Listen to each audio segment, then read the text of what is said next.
नमस्कार मित्रांनो, आज आम्ही जळगाववरून पुण्याला निघालेलो होतो आणि सहजच आम्ही प्राची हॉटेलला जेवायला आलेलो होतो. खूप छान टेस्ट लागली म्हणून दादांना म्हणलं की माझा रिव्ह्यू घे आणि मला आवड आहे, जिथं चांगलं जेवण आहे तिथं आपलं स्पष्ट मत मांडायचं.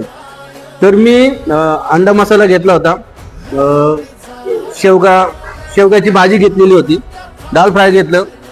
दादांनी मला मटण उक्कर दिलं होतं, अतिशय उत्तम शिजलेलं होतं. जेवण खूप सुंदर आहे, टेस्ट खूप सुंदर आहे.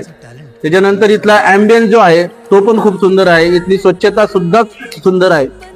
म्हणून मी म्हणलं दादांना की रिव्ह्यू घ्या माझा. आणि अतिशय सुंदर जेवण असल्यामुळं तुम्ही जर इथून दादा तुम्ही पत्ता सांगा. छत्रपती संभाजी प्राची हॉटेल आणि बरोबर आपला जो बरोबर आपला समृद्धी महामार्ग आहे त्याच्या अलीकडेच आहे हे हॉटेल. तर तुम्ही या प्राची हॉटेलला नक्की व्हिजिट करा. धन्यवाद.